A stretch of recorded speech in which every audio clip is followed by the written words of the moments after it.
as we find ourselves nearing the end of the school holidays, on the eve of the 9 days, and looking at Parshat Matot, I think we can find through Moshe's words some incredible musar and an important message for all of us. Reuven and Gad have an amazing idea on the eve of their entrance into Eretz Israel, where they come to Moshe and they say, look at the beautiful land over here, it's lush and green, and we have so much livestock. So let us go in, we'll fight with the rest of the Shvatim, but we want to make our land on the other side of the Yarden. And Moshe goes crazy on them. He is very upset with them, and he shouts at them and recalls the sin of the spies and throws on them that they themselves are on the brink of repeating the sin of the spies in hating the land and what the land is supposed to bring. And we know that the sin of the spies resulted in Tisha B'Av. It resulted in what we're leading towards in terms of the 9 days, the ultimate Khurban, the ultimate destruction. So what is the lesson we can learn here? So Moshe shows in the response that he gives to Reuven and Gad what their problem was. He says in Perek Lamed Bet, he says to them, Arim letzapchem ugdarot atzanachem vayotzem mipichem ta'asu. He says, Benu lachem, you have to build for yourselves, you must build the cities for your children. Then afterwards, you can build the fences for your sheep. And then everything that comes out of your mouth, you should keep to. You should keep to your word.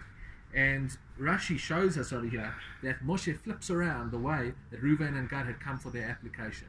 First, they had asked for Gderot L'Tzonachem, they had asked for Gderot L'Tzoneinu, they had asked for fences for their sheep. Then they wanted cities for their children. And that's the way they structured it. Moshe flipped it around. And Rashi says, Chasima yu mamonam yoter mibnehem ubnotehem. They were more careful and more considerate about their money, their assets, than they were for their own children.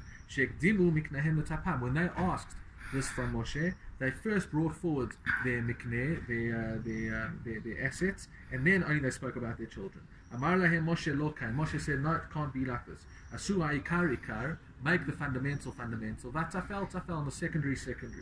Benu lachem tchila arim v'tapchem. First you have to build cities for your children. V'achar kain gderot v'tzonachem. And only afterwards then you build fences for your livestock. And he's giving us a very, very important message over here. That when we come to putting the things in our lives that are important, we have to get the priorities right. And he wasn't so upset with them for the fact that they wanted to stay on the other side of the Yarden, but rather because they got their priorities wrong. They put their mikneh, they put their assets before they put their children. And I thought of an interesting question. Surely, what did they do so wrong? Why do they have assets? Why are they making money? Why are they trying to succeed in business with their livestock? In order to look after their children, to look after their families, to have those resources that they need. So what's Moshe's problem with them? What I think Moshe is telling them is that you can get the livestock right, you can get your money right, you can get your resources right, and then yes, you will feed that to your children.